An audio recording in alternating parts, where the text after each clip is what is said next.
इस लेक्चर में हम national commission for schedule cast के बारे में पढ़ेंगे। ये रिसेंटली अभी न्यूज़ में था। न्यूज़ में क्यों था? क्योंकि इसके चेयरमैन को अभी अपॉइंटमेंट किया गया है। कौन करता है अपॉइंट? प्रेसिडेंट अपॉइंट करते हैं। किसकी एडवाइस पे? Council of minister headed by PM.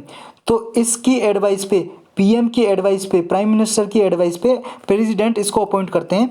और अभी विजय सांपला जी को इसका चेयरमैन बनाया गया है, national commission for schedule cast का। तो इसके बारे में डिटेल से पढ़ते हैं। ये कॉन्स्टिट्यूशनल बॉडी है, मतलब संवैधानिक बॉडी है, कॉन्स्टिट्यूशन के द्वारा बनाई गई है। इसमें कॉन्स्टिट्यूशन में इसके बारे में क्या है, प्रोविजन दी गई है, धाराएं दी गई हैं, अनुच्छेद दिया गया है। कौन सा आर्टिकल है जी इसके बारे में? आर्टिकल 338, 338 आर्टिकल में दिया गया है इसके बारे में कि national commission for schedule cast होगा। तो इसी तरह से क्या है, national commission for schedule caste और शेड्यूल ट्राइब बनाया गया है। किसके लिए? शेड्यूल कास्ट और शेड्यूल ट्राइब के सेफ गार्ड को प्रोटेक्ट करने का, मतलब एक तरह से उनकी जो सोशियो इकोनॉमिक डेवलपमेंट है उसको प्रमोट किया जा सके और इनका सेफ गार्ड किया जा सके। जो भी इन पे सोशल इनजस्टिस होता है, सामाजिक अन्याय होता है, उससे बचाने के लिए ये बॉडी काम करती है, कॉन्स्टिट्यूशनल बॉडी। तो अब इसकी हिस्ट्री जानते हैं जी। जब ये कॉन्स्टिट्यूशन बना था जी, तब क्या है, आर्टिकल 338 के अंदर एक स्पेशल ऑफिसर अपॉइंट किया जाता था। मतलब एक ही ऑफिसर होता था, एक ही आदमी, उसको ऑफिसर बना देते थे, special officer for schedule caste and schedule tribe. Article 338 के अंतर्गत, ये याद रखना, 338 के अंदर। तो इस स्पेशल ऑफिस को क्या है, बाद में डेजिग्नेट कर दिया गया as a commissioner for schedule caste and schedule tribe. मतलब ये शेड्यूल कास्ट और शेड्यूल ट्राइब के लिए कमिश्नर होगा। ये एक ही ऑफिस में एक ही मेंबर था जी।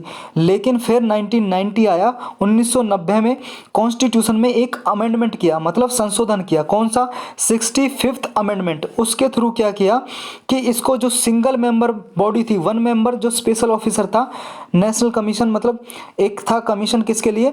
सिंगल ऑफिसर था, स्पेशल ऑफिसर शेड्यूल कास्ट और शेड्यूल ट्राइब के लिए, उसको मल्टी मेंबर बॉडी बना दिया गया और national commission for schedule caste और शेड्यूल ट्राइब बना दिया गया। मतलब दोनों के लिए, शेड्यूल कास्ट के लिए भी और शेड्यूल ट्राइब के लिए एक कमीशन बनाया गया 1990 में। इसके बाद क्या होता है, ये तो बना दिया आर्टिकल 338 के अंतर्गत अमेंडमेंट करके 65th अमेंडमेंट से। लेकिन साल आता है 2003 का। 2003 में क्या होता है, एक और अमेंडमेंट लाया जाता है, कॉन्स्टिट्यूशनल अमेंडमेंट, मतलब संविधान में संशोधन किया जाता है।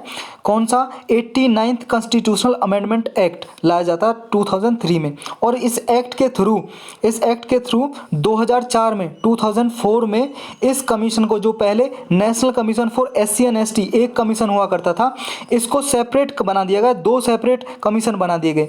मतलब शेड्यूल कास्ट के लिए अलग कमीशन बना दिया, national commission for schedule caste, and schedule tribe के लिए अलग बना दिया, national commission for schedule tribe. तो इनको सेपरेट कर दिया और एक नया आर्टिकल जोड़ दिया, आर्टिकल 338A, मतलब 338 नंबर का आर्टिकल जोड़ दिया गया जी, जिसके through national commission for schedule tribe अलग कर दिया गया।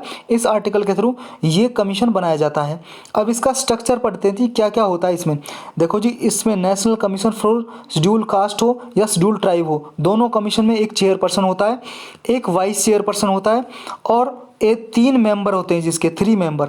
अब इनको अपॉइंट कौन करता है जी? प्रेसिडेंट करता है, by warrant under his hand and seal. इसका क्या मतलब होता है? मतलब जी परमिशन देता है, सील लगा के, स्टैंप लगा देता है और साइन कर देते हैं प्रेसिडेंट। तो इसी को बोलते हैं warrant under his hand and seal. अब इसके फंक्शन क्या होते हैं जी कमीशन के? देखो जी, दोनों कमीशन के, national commission for schedule caste और शेड्यूल ट्राइब के, दोनों के सेम फंक्शन होते हैं कि ये क्या है, बस डिफरेंट कहाँ होता है वो हम जानेंगे। जो दोनों कमीशन है वो मॉनिटर करते हैं और इन्वेस्टिगेट करते हैं किसको? इश्यूज को, जो क्या है, सेफ गार्ड से रिलेटेड होते हैं, शेड्यूल कास्ट के सेफ गार्ड से। और national commission for schedule tribe के लिए काम करता है यही सब। और क्या है, ये कंप्लेंट की इंक्वायरी करता है। मान लो कोई SC कम्युनिटी का कोई पीपल कंप्लेंट करता है इस कमीशन में, तो इसके अधिकारों का कोई डिप्राइवेशन तो नहीं हो रहा है, मतलब इसके जो राइट्स हैं उनका क्या है, कहीं पे उल्लंघन तो नहीं हो रहा, वायलेशन तो नहीं हो रहा है, तो इसकी इंक्वायरी करता है, ये कमीशन इंक्वायरी कराता है। तो इस तरह से क्या है, सेंट्रल गवर्नमेंट को, ये क्या है, स्टेट गवर्नमेंट हो या सेंट्रल गवर्नमेंट, इनके रिगार्डिंग जो भी सोशियो इकोनॉमिक डेवलपमेंट प्लानिंग होती है, पॉलिसी बनती है शेड्यूल्ड कास्ट के लिए, तो ये क्या है, एडवाइस करते हैं गवर्नमेंट को, सेंट्रल गवर्नमेंट और स्टेट गवर्नमेंट को। ये आपको याद रखना, जब भी ये कोई रिकमेंडेशन देते हैं national commission for scheduled caste या शेड्यूल्ड ट्राइब, मतलब शेड्यूल्ड ट्राइब के लिए देगा और national commission for scheduled caste के लिए देगा।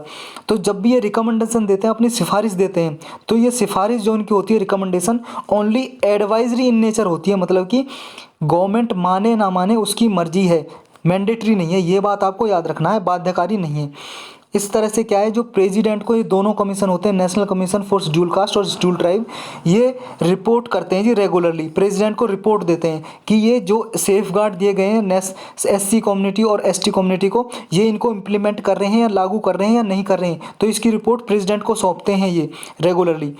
तो इस तरह से क्या है, ये SC कम्युनिटी की वेलफेयर एक्टिविटीज़ को प्रमोट करते हैं और उनके सोशियो इकोनॉमिक डेवलपमेंट को, ताकि उनका सामाजिक विकास हो सके, इसके लिए काम करते हैं। शेड्यूल्ड ट्राइब, मतलब शेड्यूल्ड ट्राइब के लिए national commission for scheduled tribe और SC कम्युनिटी के लिए national commission for scheduled caste काम करता है। तो ये सारे उनके वेलफेयर कैसे किया जाए, SC कम्युनिटी का प्रोटेक्शन कैसे किया जाए, डेवलपमेंट कैसे किया जाए, उनका कैसे एडवांसमेंट किया जाए, तो सारे फंक्शन को देखता है SC कम्युनिटी के को कौन, national commission for scheduled caste, और यही सारे काम ST के लिए करता है national commission for scheduled tribe.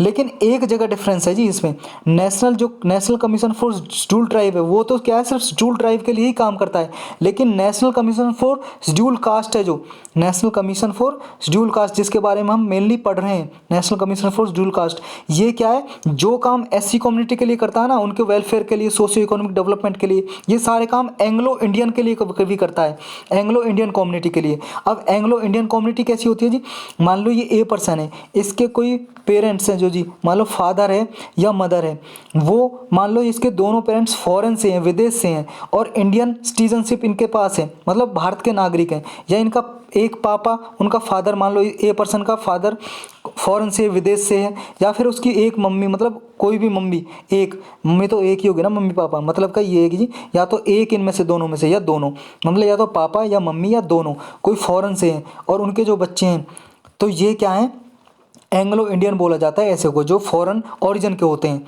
तो ये हमने समझ लिया इसमें। अब क्या है जी, ये बैकवर्ड क्लास के लिए काम भी करता था national commission for scheduled caste, कब तक, 2018 तक, 2018 तक।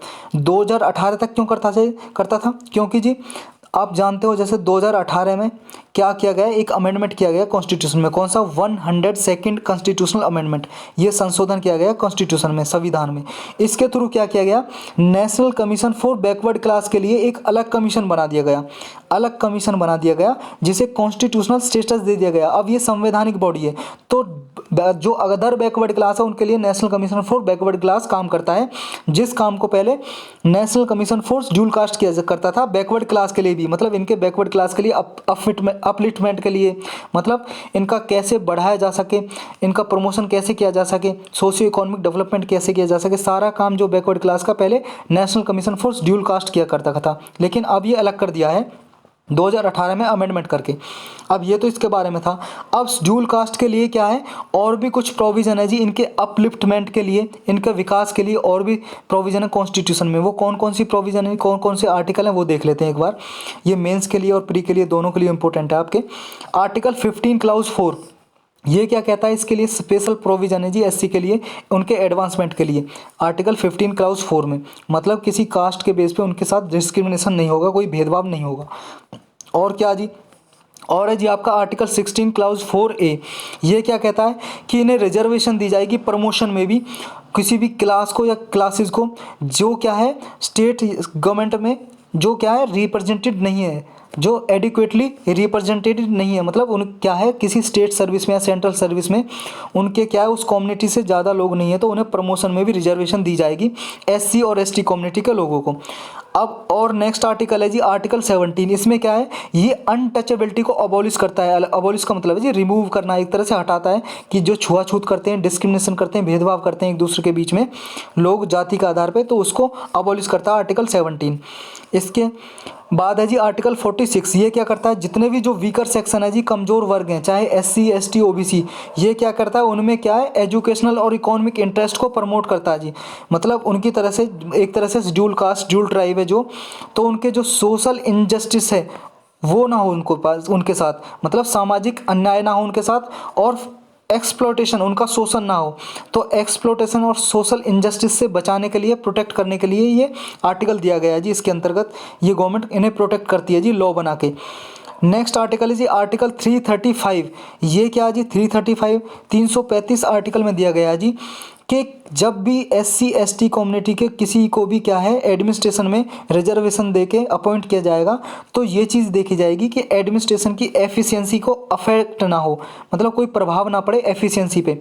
तो इसकी एफिशिएंसी को मेंटेनेंस किया जाएगा जी, कि ऐसा ना हो कि SC और ST कम्युनिटी से आप ऐसे लोगों को अपॉइंट कर दो कि जिन्हें कोई जानकारी नहीं है और कोई कैपेबिलिटी नहीं है उस पोस्ट को संभालने के लिए।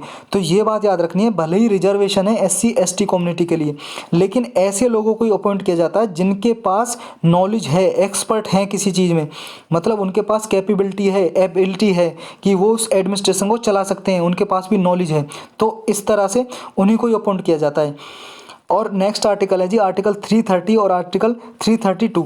इसमें क्या दिया गया है जी, इनके अंतर्गत क्या है, शेड्यूल कास्ट और शेड्यूल ट्राइब के लोगों के लिए हाउस ऑफ द पीपल, मतलब लोकसभा और विधानसभा, स्टेट की लेजिस्लेटिव असेंबली में रिजर्वेशन दी गई है जी। कुछ सीट रिजर्व होती हैं कि उन सीट पे क्या है सिर्फ SC और ST कम्युनिटी के लोग ही के मतलब इलेक्शन लड़ सकते हैं, फाइट कर सकते हैं इलेक्शन, मतलब SC ST कम्युनिटी का कैंडिडेट ही खड़ा हो सकता है उन सीट पे, तो रिजर्वेशन होता है। एक पार्ट 9 है जी हमारे कॉन्स्टिट्यूशन के पार्ट 9 में क्या दिया गया है, जो म्यूनसिपालिटीज़ हैं जी उन पे अगर क्या है उन पे सीट रिजर्व की गई हैं SC और ST के लिए, मतलब इलेक्शन में, म्यूनसिपालिटी के इलेक्शन में, जो लोकल बॉडीज़ के इलेक्शन होते हैं ना जी, पंचायत वगैरह के प्रधान वगैरह के, तो कुछ सीट रिजर्व कर दी जाती हैं जी, कि पॉपुलेशन के बेस पे सीट रिजर्व होती है। याद रखना आपको, किसी भी जितनी भी पॉपुलेशन है उसके हिसाब से बेस होती हैं ये, मतलब SC ST कम्युनिटी के लिए सीट रिजर्व कर दी जाती हैं कि उन सीट पर सिर्फ SC या ST कम्युनिटी के पीपल ही चुनाव लड़ सकते हैं, इलेक्शन में खड़े हो सकते हैं इलेक्शन कैंडिडेट की तरह। तो इस लेक्चर में सिर्फ इतना ही था जी। अब मिलेंगे किसी और लेक्चर में किसी और टॉपिक के साथ, तब तक के लिए इंतज़ार।